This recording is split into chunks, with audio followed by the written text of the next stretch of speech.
Assalamualaikum warahmatullahi wabarakatuh. Selamat pagi, selamat siang, anak-anak. Semoga kita semua dalam keadaan sehat walafiat. Amin. Allahumma amin. Pada kesempatan kali ini, pembelajaran kita sudah sampai di bab 4 ya. Di ketentuan zakat. Nah, namun sebelum itu mari bersama-sama kita berdoa terlebih dahulu. Bismillahirrahmanirrahim. Raditu billahi robba wa bil islami dina wa bi muhammadin nabiyya wa rasula rabbi zidni ilma warzuqni fahma amin. Nah, silakan anak-anak dibuka bab 4 yaitu ketentuan zakat.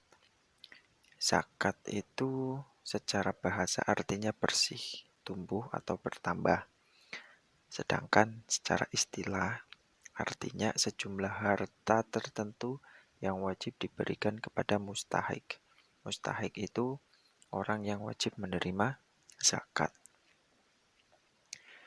Nah, zakat itu perintah. Zakat pertama kali diturunkan itu pada tahun kedua Hijriyah ya.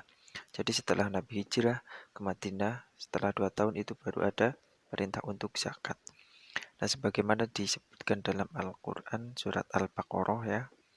Bismillahirrahmanirrahim. Wa aqimus sholata wa atuz zakata warka'u ma'ar raki'in. Dan dirikanlah sholat, tunaikanlah zakat, dan rukuklah beserta orang-orang yang rukuk. Nah, itu kita diperintahkan untuk melaksanakan sholat, kemudian menunaikan zakat. Nah, dari hal itulah kita umat muslim harus mengeluarkan zakat. Nah, tadi sudah disebutkan juga secara istilah bahwa zakat artinya sejumlah harta tertentu yang wajib diberikan kepada mustahik ya, kepada orang yang berhak menerima zakat. Nah, di surat At-Taubah itu juga disebutkan A'udzubillahi minasyaitonirrajim. Khudz min amwalihim shadaqatan tutahhiruhum wa tuzakkihim biha wa sholli 'alaihim inna sholataka sakanul lahum. Inna sholataka sakanul lahum. Wallahu sami'un alim. Shadaqallahul azim. Maaf tadi bacaannya agak keliru ya. Yang penting kalau ketika membaca Al-Quran kok keliru, kita ulangi sebagian, nggak apa-apa. Nah itu dalam surat At-Taubah, ambillah zakat dari sebagian harta mereka, dengan zakat itu kamu membersihkan dan mensucikan mereka, dan berdoalah untuk mereka, sesungguhnya doa kamu itu menjadi ketentraman jiwa bagi mereka, dan Allah maha mendengar lagi maha mengetahui. Nah, karena zakat merupakan sesuatu yang diperintahkan oleh Allah, dan setiap yang diperintahkan oleh Allah pasti memiliki hikmah. Nah, hikmah bagi siapa? Bagi orang yang melaksanakan perintah Allah. Nah, salah satu hikmah ketika kita mengeluarkan zakat adalah harta kita akan bersih ya, dan juga jiwa kita akan suci. Nah, dari arti zakat itu bisa mengandung sedikitnya setidaknya itu tiga kandungan, yaitu keberkahan, kesuburan, dan kesucian. Nah, zakat mengandung arti keberkahan, maksudnya jika zakat itu dilaksanakan dapat memberi berkah terhadap harta itu sendiri ya, kepada orang yang memberikan zakat, kepada orang yang menerima zakat itu ada berkahnya. Kemudian arti kesuburan, maksudnya zakat itu dilaksanakan dapat menjadikan suburnya harta yang dimiliki orang yang mengeluarkan zakat, maupun kesuburan bagi orang yang menerimanya. Jadi ketika kita mengeluarkan zakat itu harta kita tidak akan istilahnya berkurang secara kualitas ya. Memang kuantitasnya atau jumlah nominal pasti berkurang, akan tetapi kualitasnya tidak akan berkurang, akan tetapi malah bertambah kualitasnya. Kemudian kesucian. Maksudnya jika harta itu dikeluarkan, harta kita dizakati, maka muzaki atau orang yang mengeluarkan zakat itu menjadi suci, ya, ataupun hartanya jadi suci, jadi kotoran hak-hak di harta kita itu jadi suci kembali. Nah itu salah satu kandungan dari zakat ya. Jadi ketika kita mengeluarkan zakat pasti ada hikmahnya. Nah itu 3 hikmah yang bisa kita ambil. Nah kemudian macam-macam zakat. Macam-macam zakat itu ada 2 ya. Zakat yang pertama yaitu zakat fitrah dan kedua zakat mal. Nah zakat fitrah itu dilaksanakan ketika setelah kita puasa Ramadan ya. Nah untuk yang zakat mal itu ada aturan yang berbeda lagi yaitu ada haul dan nisabnya. Nah, untuk sekarang kita bahas, nah ini pengertiannya zakat fitrah, yaitu zakat berupa makanan pokok atau makanan sehari-hari dan dikeluarkan bagi setiap muslim pada bulan Ramadan ya, di akhir bulan Ramadan maksudnya. Sunnahnya itu. Kemudian zakat mal, zakat berupa harta yakni kadar tertentu yang diberikan kepada orang-orang yang berhak menerimanya dengan beberapa syarat yang telah ditentukan, yang bertujuan untuk menyucikan harta benda yang dimilikinya. Jadi zakat mal itu harta dengan kadar tertentu yang diberikan dengan beberapa syarat, gunanya untuk mensucikan harta. Nah kembali lagi ini zakat fitrah ya. Zakat fitrah seperti tadi yang Pak Guru sampaikan, zakat fitrah itu berupa makanan pokok atau uang ya. Jadi lebih diutamakan makanan pokok. Ketika makanan pokok di daerah kita itu beras, ya kita lebih baik beras. Kalau makanan pokok kita jagung, boleh jagung. Boleh jagung.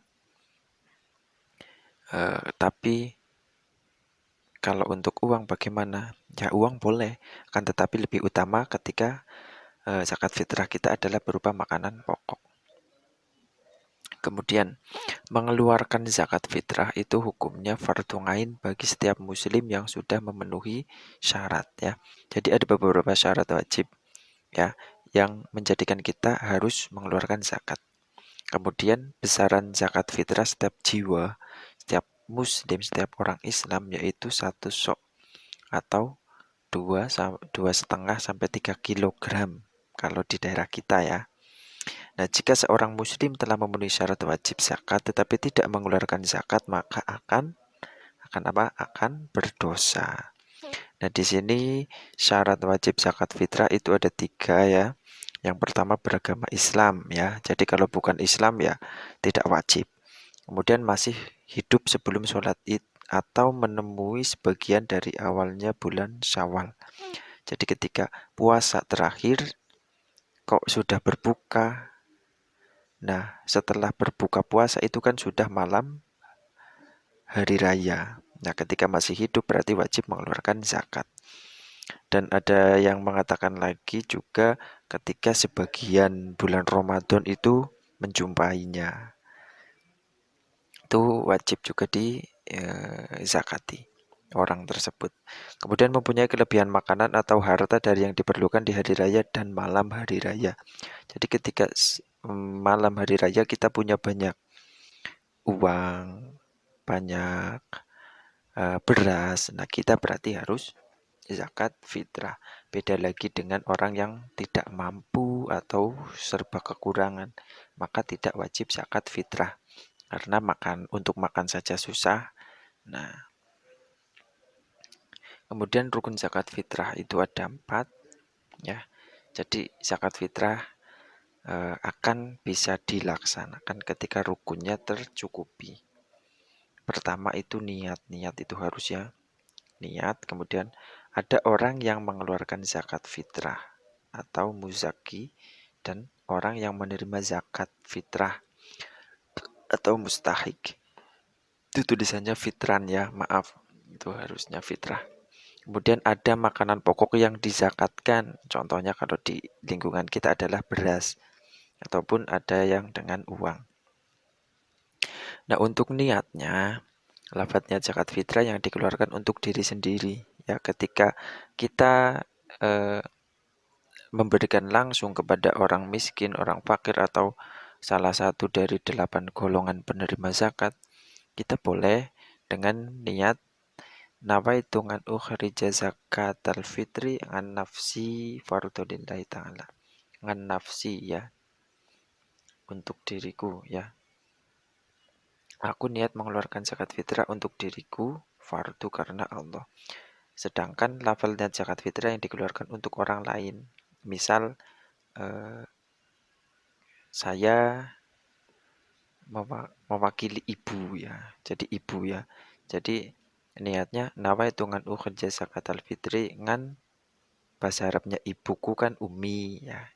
An umi fardulillahi ta'ala. Aku niat mengeluarkan zakat fitrah untuk ibuku fardu karena Allah. Nah, bagaimana kalau dengan bahasa Jawa? Ya tidak apa-apa. Tidak apa-apa dengan bahasa Jawa. Misal ke tetangganya memanggilnya wa misal. Wa kulo niat ngedalaken zakat fitrah kangge kulo kiyambek fardhulillahi ta'ala niku saged. Itu bahasa kromo ya. Kalau bahasa ngoko bagaimana? Ya bolehlah, ya. Tapi lebih baik dengan bahasa yang halus.